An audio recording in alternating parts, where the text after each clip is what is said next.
Welcome to Physics Inside Out. Physics inside out आज आपके लिए लाया experiment to study the variation of photo electric current with the intensity of light. Experiment को मुख्तलिफ sections में divide किया गया है। सबसे पहले सेक्शन में हम बात करेंगे एक्सपेरिमेंट की इंट्रोडक्शन की।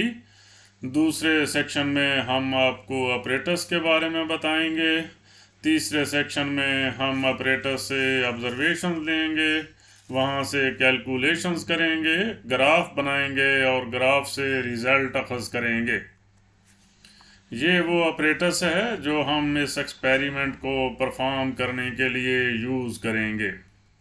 लीजिए तो सबसे पहले आते हैं पहले सेक्शन की जानिब, इंट्रोडक्शन। जब किसी सूटेबल फ्रीक्वेंसी की लाइट किसी मेटल सरफेस पे स्ट्राइक करती है तो वहाँ से इलेक्ट्रॉन्स एमिट होते हैं। इन इलेक्ट्रॉन्स को हम फोटो इलेक्ट्रॉन्स कहते हैं और ये फिनोमेना फोटो इलेक्ट्रिक इफेक्ट कहलाता है। इलेक्ट्रॉन्स की तादाद इंटेंसिटी ऑफ लाइट के डायरेक्टली प्रोपोर्शनल होती है, प्रोवाइडेड कि उस लाइट की फ्रीक्वेंसी थ्रेशोल्ड फ्रीक्वेंसी से ज़्यादा हो। इट मीन्स कि जितनी ज़्यादा इंटेंसिटी ऑफ लाइट होगी उतने ही ज़्यादा इलेक्ट्रॉन्स एमिट होंगे। फोटो इलेक्ट्रॉन्स की जो एनर्जी है वो फ्रीक्वेंसी ऑफ लाइट पे डिपेंड करती है और मज़ीद नेचर ऑफ मेटल सरफेस पे डिपेंड करती है। इलेक्ट्रोमैग्नेटिक थ्योरी यानी क्लासिकल वेव थ्योरी जो है वो फोटो इलेक्ट्रिक इफेक्ट को एक्सप्लेन नहीं कर सकती, तो इसलिए फोटो इलेक्ट्रिक इफेक्ट को एक्सप्लेन करने के लिए प्लांक क्वांटम थ्योरी का सहारा लिया गया। इसको आइंस्टाइन ने एक्सप्लेन किया। क्वांटम थ्योरी के मुताबिक लाइट जो है वो छोटे छोटे पैकेट्स पे मुश्तमिल होती है, जिनमें से हर पैकेट को हम फोटॉन का नाम देते हैं। फोटॉन की एनर्जी उसकी फ्रीक्वेंसी के डायरेक्टली प्रोपोर्शनल होती है। इट मीन्स कि E is proportional to F। अगर इक्वालिटी बीच में यूज़ करें तो E equal to H F. H Planck's constant है और F फ्रीक्वेंसी ऑफ लाइट है। जब लाइट मेटल सरफेस से कोलाइड करती है तो उस वक्त उस लाइट के फोटॉन्स उस मेटल सरफेस के एटम के साथ स्ट्राइक करते हैं और वो फोटॉन अपनी एनर्जी इलेक्ट्रॉन को ट्रांसफ़र करता है। इलेक्ट्रॉन उस एनर्जी को दो हिस्सों में डिवाइड कर लेता है। उस एनर्जी का जो पहला हिस्सा है वो वर्क फंक्शन के तौर पे यूज़ होता है। मींस कि वो इलेक्ट्रॉन उस एनर्जी की मदद से मेटल सरफेस से बाहर आता है और बाकी मांदा एनर्जी मैक्सिमम काइनेटिक एनर्जी की सूरत में यूज़ होता है। अब इसी प्रोसेस पे अगर हम law of conservation of energy use करें तो फोटॉन की एनर्जी HF की इक्वल है। वो दो हिस्सों में यूज़ हुई, work function plus maximum kinetic energy. Work function को हम फाई नॉट से डिनोट करते हैं, तो इसलिए यही इक्वेशन इस तरह लिखी जा सकती है, HF equal to phi not plus kinetic energy maximum. ये equation Einstein equation of photo electric effect कहलाती है और इसी इक्वेशन की मदद से हम प्लांक्स कांस्टेंट भी डिटरमिन कर सकते हैं। Work function minimum frequency of light को करस्पॉन्ड करता है, जिसकी मदद से फोटो इलेक्ट्रिक इफेक्ट वकू पजीर होता है। ये मिनिमम फ्रीक्वेंसी जो है इसको हम थ्रेशोल्ड फ्रीक्वेंसी कहते हैं। इस एक्सपेरिमेंट को परफॉर्म करने के लिए जो ऑपरेटर्स रिक्वायर्ड है ये उसकी लिस्ट है। Photocell operators. फोटोसेल ऑपरेटर्स में एक ऑप्टिकल बेंच होता है, उसकी एक साइड पे फोटोसेल फिक्स होता है और दूसरी साइड पे एक इलेक्ट्रिक बल्ब होता है और एक माइक्रोमीटर होता है। ये वो ऑपरेटर्स है जिसकी मदद से हमने एक्सपेरिमेंट परफॉर्म करना है, variation of photo electric current with the intensity of light. ये बॉक्स है, ये बॉक्स के ऊपर एक स्केल फिक्स्ड है और यहाँ पे इस साइड पे फोटो सेल इस बॉक्स के अंदर फिक्स्ड है। ये माइक्रो एमीटर है जिससे हम करंट मेजर करेंगे। इसमें फिनोमेना क्या वकू पजीर होता है कि ये जो स्लाइडर है इसको आप मूव करा सकते हैं और जितना इस स्लाइडर को हम मूव कराते हैं वो डिस्टेंस हम यहाँ से नोट कर सकते हैं। कौन सा डिस्टेंस? जो इस सोर्स ऑफ लाइट और फोटो सेल के दरमियान है। ये जो स्लाइडर है, ये स्लाइडर कनेक्टेड है सोर्स ऑफ लाइट के साथ। सोर्स ऑफ लाइट नीचे बॉक्स के अंदर मौजूद है जो कि स्लाइडर के साथ कनेक्टेड है। जब हम इस स्लाइडर को मूव कराते हैं तो ये फोटो सेल और सोर्स ऑफ लाइट के दरमियान डिस्टेंस चेंज होता है। इसको हम डिस्टेंस को यूं डिक्रीज भी कर सकते हैं और इधर मूव करा के इंक्रीज भी कर सकते हैं। जब यहाँ से लाइट इस फोटो सेल पे पड़ती है, वहां से इलेक्ट्रॉन्स प्रोड्यूस होते हैं जिनकी वजह से करंट फ्लो होती है और वो करंट हम इस माइक्रोमीटर से नोट कर लेते हैं। हम जो भी इंस्ट्रूमेंट यूज करते हैं, सबसे पहले हम उसका लीस्ट काउंट मेजर करते हैं। ये जो माइक्रोमीटर है, इसका लीस्ट काउंट क्या है? इस पे जो नंबर्स मार्क किए गए हैं वो आप देख रहे हैं, 0, 100, 200 और 300। तो इसमें 0 और 100 के दरमियान कितनी लाइनें हैं? 1, 2, 3, 4, 5, 6, 7, 8, 9 और 10। 0 और 100 के दरमियान 10 लाइनें हैं। इट मीन्स कि हर लाइन 10 को ज़ाहिर करती है। तो जब हम रीडिंग पढ़ेंगे तो इस चीज़ को ज़हन में रखना है कि ये माइक्रोमीटर की हर लाइन 10 माइक्रो एम्पेयर को ज़ाहिर करती है। तो इसलिए ये माइक्रोमीटर की जो नीडल है वो एक्सपेरिमेंट के दौरान जहाँ कहीं भी होगी वो हम लाइनें गिनती करके उनको 10 से मल्टीप्लाई कर देंगे, वो हमारी मतलूबा करंट हो जाएगी। ये जो मीटर रॉड है, इसका स्केल आप देख रहे हैं कि इस पे 2 स्केल्स हैं। एक स्केल ऊपर वाली साइड पे है, एक इस साइड पे है। ये ऊपर वाला जो स्केल है ये इंचेस को मेजर करता है, नीचे वाला स्केल सेंटीमीटर्स को मेजर करता है। तो हमने सेंटीमीटर वाला स्केल मेजर करना है। ये आप देखें तो 5 और 6 के दरमियान 10 लाइंस हैं। तो ये 5 से 6 तक 1 सेंटीमीटर है और 1 सेंटीमीटर में 10 लाइंस का मतलब ये है कि ये जो हर स्मॉल लाइन है वो 1 मिलीमीटर को ज़ाहिर करती है।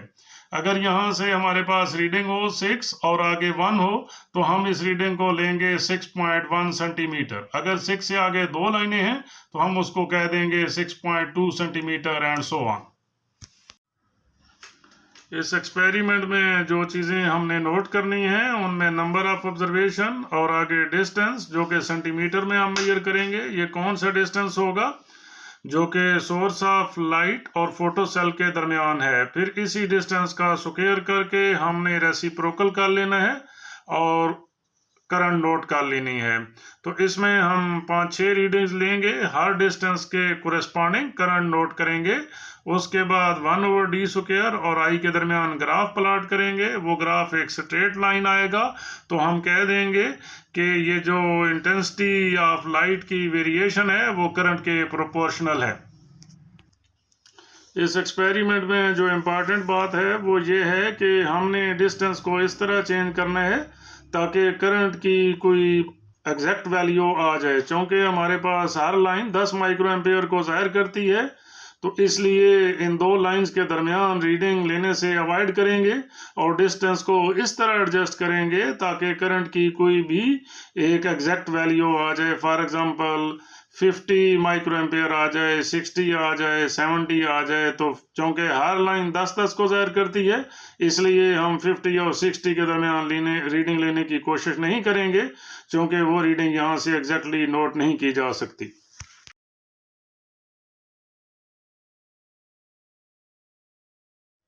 अब हम सबसे पहले ऑपरेटर्स को ऑन करते हैं। तो आप देखेंगे जो ही हमने ऑन किया है ये माइक्रोमीटर की नीडल जो है ये 0 से कहीं आगे चली गई है। अब हम डिस्टेंस को एडजस्ट करते हैं और इस तरह एडजस्ट करते हैं ताकि ये 50 माइक्रो एम्पेयर हो जाए। आप देख रहे हैं डिस्टेंस चेंज हो रहा है तो ये नीडल 50 पे पहुंच गई है। अब यहाँ से हमने डिस्टेंस की रीडिंग भी नोट करनी है और माइक्रोमीटर की रीडिंग भी नोट करनी है। तो जो डिस्टेंस है वो अगर आप यहाँ से देखें तो वो हमारे पास आ रहा है 41 सेंटीमीटर। इसलिए हम अपने ऑब्जर्वेशन टेबल में डिस्टेंस 41 सेंटीमीटर रखेंगे और यहाँ से करंट की वैल्यू 50 माइक्रो एम्पेयर रखेंगे। अब इसको हम अपने ऑब्जर्वेशन टेबल में नोट करते हैं। नंबर ऑफ ऑब्जर्वेशन हमारी फर्स्ट हो जाएगी और डिस्टेंस हमारा था 41 सेंटीमीटर, तो डी वाले खाने में हम लिख देंगे 41 सेंटीमीटर और उसके कोरेस्पॉन्डिंग करंट जो थी वो थी 50 माइक्रो एम्पेयर, तो आई में लिख देंगे 50। तो ये हमारी फर्स्ट रीडिंग आ गई है कि 41 सेंटीमीटर पे जो करंट थी वो 50 माइक्रो एम्पेयर थी। अब हम दूसरी रीडिंग लेते हैं। अब दूसरी ऑब्जर्वेशन लेने के लिए हम क्या करेंगे कि वो डिस्टेंस को मज़ीद चेंज करेंगे। ये ऑलरेडी फर्स्ट रीडिंग में जो हमारे पास करंट आ रही थी वो 50 माइक्रो एम्पेयर आ रही थी। अब डिस्टेंस को चेंज करते हैं ताकि करंट चेंज हो जाए। तो आप देख रहे हैं कि जो हमने डिस्टेंस को चेंज किया तो हमारी करंट की वैल्यू भी चेंज हो गई थी। तो यहाँ पर अब हम नोट करते हैं कि ये हमारा डिस्टेंस कितना आ रहा है। डिस्टेंस आ रहा है 33 सेंटीमीटर। तो डिस्टेंस 33 सेंटीमीटर के कोरेस्पॉन्डिंग जो करंट आ रही है वो हमारे पास 100 माइक्रो एम्पेयर आ रही है। तो हम अपने ऑब्जर्वेशन टेबल में डी में नोट करेंगे 33 सेंटीमीटर और करंट में नोट करेंगे 100 माइक्रो एम्पेयर। सेकंड ऑब्जर्वेशन हमारी है कि जो डिस्टेंस है वो है 33 सेंटीमीटर और जो करंट है वो है 100 माइक्रो एम्पेयर। अब हम तीसरी ऑब्जर्वेशन लेते हैं। अब आप देख रहे हैं कि सेकंड ऑब्जर्वेशन में हमारे पास जो करंट की वैल्यू थी वो 100 माइक्रो एम्पेयर थी। अब डिस्टेंस को हम मज़ीद चेंज करते हैं ताकि ये करंट भी चेंज हो जाए। आप देख रहे हैं कि यहाँ से डिस्टेंस चेंज हो रहा है तो करंट की वैल्यू भी चेंज हो रही है। अब हमने जो डिस्टेंस रखा है वो रखा है 29 सेंटीमीटर और हमारे पास जो करंट की वैल्यू आ रही है वो आ रही है 140 माइक्रो एम्पेयर। तो हम अपने ऑब्जर्वेशन टेबल में नोट करेंगे डी हमारा 29 सेंटीमीटर है और करंट जो है वो 140 माइक्रो एम्पेयर है। तो ये तीसरी ऑब्जर्वेशन है कि जब डिस्टेंस हमारा था 29 सेंटीमीटर तो करंट हमारी थी 140 माइक्रो एम्पेयर। फोर्थ ऑब्जर्वेशन के लिए हम डिस्टेंस को मज़ीद चेंज करेंगे ताकि करंट की वैल्यू भी चेंज हो जाए। तो ये आप देख रहे हैं कि जो हम डिस्टेंस चेंज कर रहे हैं ये हमारी करंट भी चेंज हो रही है। तो अभी जो हमारे पास डिस्टेंस की वैल्यू आ रही है वो आ रही है 26.5 सेंटीमीटर और जो करंट आ रही है वो 170 माइक्रो एम्पेयर आ रही है। फोर्थ हमारी रीडिंग थी 26.5 सेंटीमीटर डिस्टेंस जब था तो करंट हमारी आ रही थी 170 माइक्रो एम्पेयर। अब हम क्या करते हैं कि फिफ्थ ऑब्जर्वेशन लेने के लिए हम डिस्टेंस को मज़ीद चेंज करते हैं। तो आप देख रहे हैं कि ये डिस्टेंस चेंज हो रहा है, यहाँ से करंट भी चेंज हो रही है। तो अब जो हमारे पास डिस्टेंस की वैल्यू आ रही है वो आप देख रहे हैं आ रही है 23.5 सेंटीमीटर और जो यहाँ से करंट आ रही है वो आप देख रहे हैं कि टोटल 22 लाइंस आ रही हैं। क्योंकि हर लाइन 10 के इक्वल है तो 22 को जब 10 से मल्टीप्लाई करेंगे तो 220 माइक्रो एम्पेयर आ जाएगी। तो हम अपने ऑब्जर्वेशन टेबल में क्या नोट करेंगे कि डिस्टेंस जो है वो 23.5 सेंटीमीटर है और करंट 220 माइक्रो एम्पेयर है। फिफ्थ ऑब्जर्वेशन हमारी है कि जो डी की वैल्यू थी वो हमने निकाली है 23.5 और उसके कोरेस्पॉन्डिंग जो करंट आ रही थी वो 220 माइक्रो एम्पेयर आ रही थी। अपनी सिक्स्थ ऑब्जर्वेशन लेने के लिए हम यहाँ से डिस्टेंस को चेंज करेंगे तो आप देखेंगे करंट भी चेंज होगी। ये डिस्टेंस चेंज हो रहा है तो ये करंट भी चेंज हो रही है। अब यहाँ से आपको नज़र आ रहा है कि ये जो डिस्टेंस है ये 22 सेंटीमीटर है और यहाँ से जो करंट आ रही है वो 250 माइक्रो एम्पेयर आ रही है। तो हम अपने ऑब्जर्वेशन टेबल में क्या नोट करेंगे कि जो डी है वो 22 सेंटीमीटर है और जो करंट है वो 250 माइक्रो एम्पेयर है। सिक्स्थ ऑब्जर्वेशन हमारी है कि डी की वैल्यू है 22 सेंटीमीटर और करंट की वैल्यू है 250 माइक्रो एम्पेयर। अब हम क्या करेंगे कि डी की हर वैल्यू के लिए 1/d² कैलकुलेट करेंगे। कैलकुलेट करने के बाद हम एक ग्राफ प्लॉट करेंगे, ये एक्स एक्सिस और यहाँ पे वाई एक्सिस। ये एक्स एक्सिस के अलॉन्ग हम लेंगे 1/d² और वाई एक्सिस के अलॉन्ग लेंगे आई। ये ग्राफ एक स्ट्रेट लाइन आ जाएगा। ग्राफ स्ट्रेट लाइन आना इस बात की ज़मानत है कि ये जो करंट में वेरिएशन है वो इंटेंसिटी ऑफ लाइट के डायरेक्टली प्रोपोर्शनल है, और यही इस एक्सपेरिमेंट का रिजल्ट है।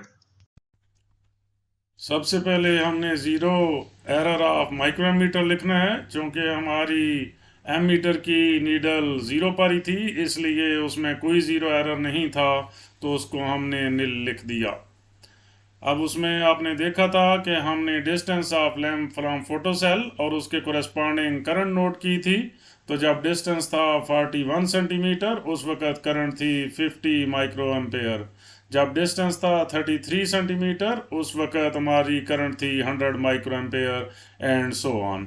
सिंपली इसमें हमने कैलकुलेशंस क्या की हैं, ये जो d है इसका स्क्वायर करके रेसिप्रोकल कर लिया। ये जो 1/d स्क्वायर है इंटेंसिटी ऑफ लाइट इसके प्रोपोर्शनल होती है। अब हम 1/d स्क्वायर और i के दरमियान एक ग्राफ प्लॉट करेंगे। 1/d स्क्वायर को x एक्सिस के अलॉन्ग लेंगे और i को y एक्सिस के अलॉन्ग। तो ग्राफ प्लॉट करने के लिए सबसे पहले हमने एक स्केल फिक्स करना होता है। x एक्सिस के अलॉन्ग 1/d स्क्वायर हमने लिया हुआ है, तो इसके लिए हमने स्केल ले लिया कि 1 big square 10 multiplied by 10⁻⁻⁴ centimetre power -2 के इक्वल है। ये 0 और ये 10, 0 और 10 के दरमियान 10 स्मॉल बॉक्सेस हैं, इसलिए हर स्मॉल स्क्वायर जो है वो किसके इक्वल हो जाएगा, 1 multiplied by 10⁻⁻⁴ centimetre power -2। y axis के अलॉन्ग जो हमने स्केल ली है वो 1 बिग स्क्वायर 100 माइक्रो एम्पेयर के इक्वल है। तो यहाँ से भी आप देखें 0 और 100 के दरमियान 10 स्मॉल बॉक्सेस हैं, तो इसलिए 1 स्मॉल स्क्वायर जो है वो किसके इक्वल हो जाएगा, 10 माइक्रो एम्पेयर के। अब ग्राफ प्लॉट करने के लिए हमने क्या करना है कि हमारा जो सबसे पहला पॉइंट है x एक्सिस के अलॉन्ग वो हमने लेना है 5.94 मल्टीप्लाइड बाई 10⁻⁻⁴, और उसके कोरेस्पॉन्डिंग y एक्सिस के अलॉन्ग जो हमने करंट लेनी है वो लेनी है 50 माइक्रो एम्पेयर। तो यहाँ पर आप देखें कि x एक्सिस के अलॉन्ग 5.94 कहाँ पे आएगा, ये 0 है, ये 10 है। तो हम यहाँ से लाइनें गिनते करते हैं 1 2 3 4 5। 5 से आगे हमने 0.94 जाना है, तो जो 6 वाली लाइन है उससे मामूली सा पहले, और इधर y एक्सिस के अलॉन्ग 50 माइक्रो एम्पेयर। चूँकि यहाँ पे 100 है तो 50 इसके सेंटर में होगा, मीन्स के चूँकि स्मॉल स्क्वायर जो है वो 10 माइक्रो एम्पेयर के इक्वल है, तो 5 स्मॉल स्क्वायर 50 माइक्रो एम्पेयर के इक्वल हो जाएंगे। यहाँ से 1 2 3 4 5। 5 से हमने इधर जाना है, इधर से 5.94 पे ऊपर जाना है, जहाँ पे ये दोनों लाइंस इंटरसेक्ट करेंगी वहाँ पे फर्स्ट पॉइंट आ जाएगा। इसी तरह सेकंड पॉइंट लगाने के लिए 9.18 के सामने हमने y एक्सिस के अलॉन्ग 100 तक जाना है, तो 9.18। यहाँ से हम क्या करेंगे कि 9 लाइनें गिनती करके जाएंगे और 9 से मामूली सा आगे 9.18, और इधर से 100 के सामने जहाँ पे ये दोनों लाइंस आपस में इंटरसेक्ट करेंगी वहाँ पे दूसरा पॉइंट आ जाएगा। इसी तरह बाकी पॉइंट्स भी हम लगा सकते हैं। सारे पॉइंट्स लगा देने के बाद इन पॉइंट्स को आपस में मिला देते हैं, तो ये एक स्ट्रेट लाइन बन जाती है जो कि हमारा ग्राफ है। अभी आपने देखा है कि graph intensity of light means के 1/d स्क्वायर और करंट I के दरमियान एक स्ट्रेट लाइन है। इट मीन्स के photo electric current intensity of light के डायरेक्टली प्रोपोर्शनल है, और यही हमें इसमें प्रूव करना था। मजीद एक्सपेरिमेंट्स और लेक्चर्स के लिए फिजिक्स इनसाइड आउट को सब्सक्राइब करें। नई वीडियोस के नोटिफिकेशन के लिए बेल आइकन को क्लिक करें और चैनल को शेयर करना मत भूलें।